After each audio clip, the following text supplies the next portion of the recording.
คุณเคยสงสัยไหมว่าเราจะต้องเก่งแค่ไหนถึงจะสามารถถ่ายทอดบอกสอนผู้อื่นได้นะคะสวัสดีค่ะคุณครูแม่ขาวเรียนรู้ทุกให้มีสุขนะคะวันนี้แม่ขาวจะมาพูดคุยกันถึงเรื่องความเก่งนะคะในการที่จะมาถ่ายทอดบอกสอนความรู้ให้กับผู้คนนะคะว่าเราจะต้องเก่งระดับไหนถึงจะสามารถออกมาให้ความรู้กับคนอื่นได้นะคะในมุมมองของแม่ขาวมองว่าเราไม่จำเป็นต้องเก่งอะไรมากมายก็ได้แต่เรามีกรอบแนวคิดนะคะที่จะ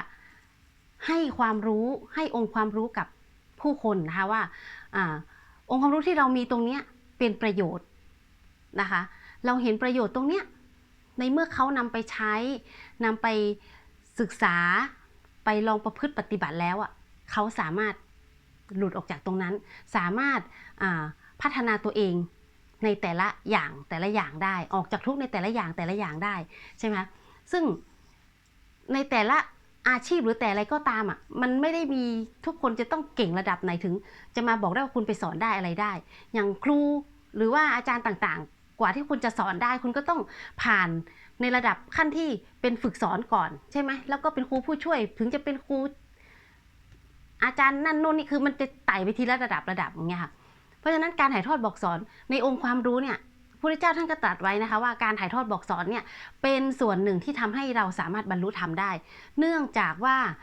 ถ้าคุณต้องการเชี่ยวชาญในเรื่องไหนคุณก็ต้องขยันถ่ายทอดบอกสอนนะคะคุณก็จะเกิดการใคร่ครวญในสิ่งที่เราจะให้ความรู้เขาอย่างของแม่ขาวเนี่ยตอนเนี้ยแม่ขาวฝึกหัดศึกษาอยู่กับคำสอนของพระพุทธเจ้าที่เราเอามา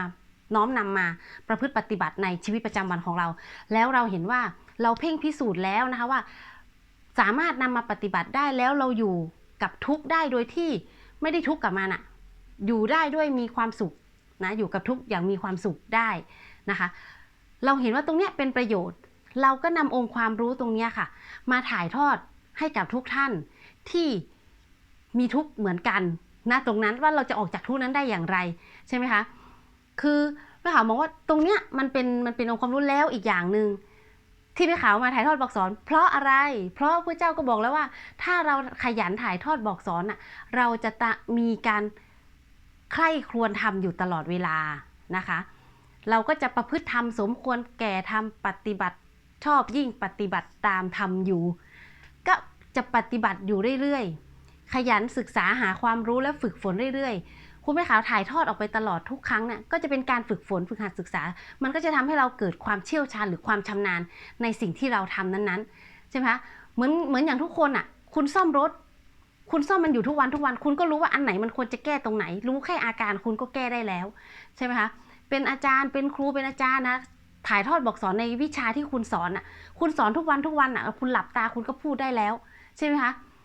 นั่นแหละค่ะคุณเห็นว่ามันเป็นประโยชน์แล้วคุณมีองค์ความรู้คุณก็ถ่ายทอดองค์ความรู้นั้นไป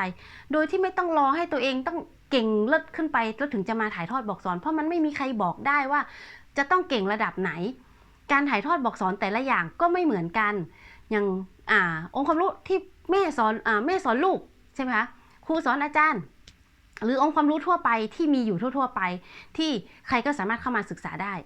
ในสิ่งตรงนี้ค่ะแม่ขาวมองว่าไม่จำเป็นที่เราจะต้องเก่งอะไรถึงขีดสุดตรงนั้น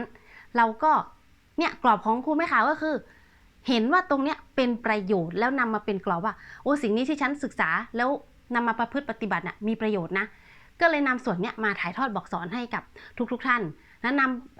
ำเขาเรียกอะไรแลกเปลี่ยนเรียนรู้กันนะคะว่าสิ่งที่แม่ขาวทำตรงนี้เอาน้อมนำคำสอนตรงเนี้ยมาประพฤติปฏิบัติแล้วมันได้ผลอย่างนี้แล้วเราก็มาแบ่งปันกันนะเผื่อใครที่มีทุกข์เหมือนกันก็มันเก็ตมันปิ๊งมันใช่แล้ว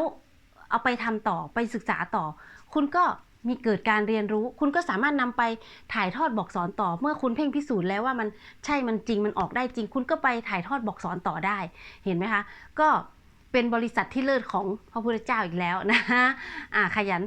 เป็นสิ่งหนึ่งก็คือการขยันถ่ายทอดบอกสอนและการถ่ายทอดบอกสอนบ่อยๆก็สามารถเป็นเหตุหนึ่งที่ทำให้เราสามารถบรรลุธรรมได้นะคะอันนี้ในส่วนของครูแม่ขาวนะที่อยากจะบอกว่า